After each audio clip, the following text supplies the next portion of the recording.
India, the fastest growing democracy in the world, and we are in the heart of its capital, Delhi, the fastest growing economical state of the country. And we are at UPSC, who gives us the best officials to the country, who serves the nation for better India. Hi, my name is Nikita and welcome back to India Knowledge Network. And we invite you to join us and be a part of this journey. Thank you, madam. My name is Rahul Mogale. I came from Bangalore. This is my fourth attempt, and today my afternoon session I had the interview. I got a Manaswini board. Actually, this is my second interview. Earlier also I have given the interview. I have focused more on the essence of the UPSC rather than factual oriented aspect for the interview purpose, especially because the last year also it was more of opinion based and personality based questions. So I have given less importance to the current affairs this time, and I have given more importance to the detailed application form related information. And what I suggest for the aspirants is that interview is all about how you actually behave and how you think in the interview process.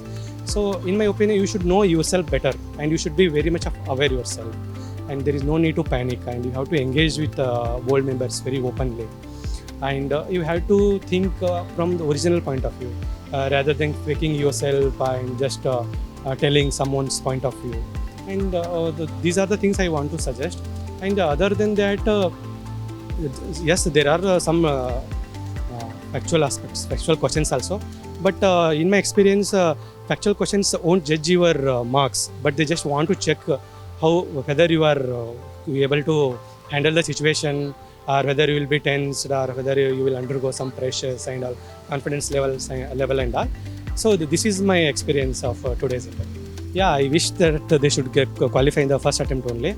But what I suggest for the future aspirants is that you should know the syllabus more properly. What actually UPSC wants in the prelims and in the mains and in the interview process. The three stages are very different, and in all three stages it's a check of your personality and thinking only.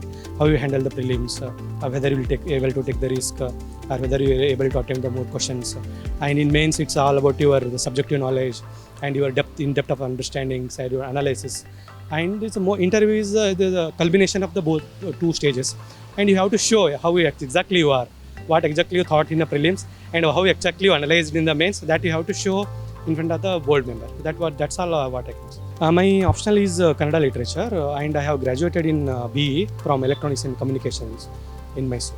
Actually, initially 3 years I have dedicated to UPSC preparations only, and we have family business in the textile sector.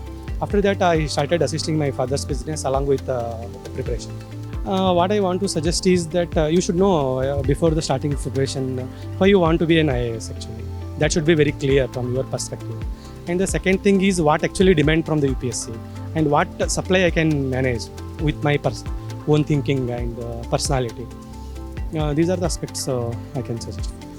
Thank you so much for sharing your experience with us, and we wish you all the very best for the result. And next time we want कि हम आपको मन चाहे rank मिले और हम IAS officer का interview ले. Thank you, madam. Thank you very much.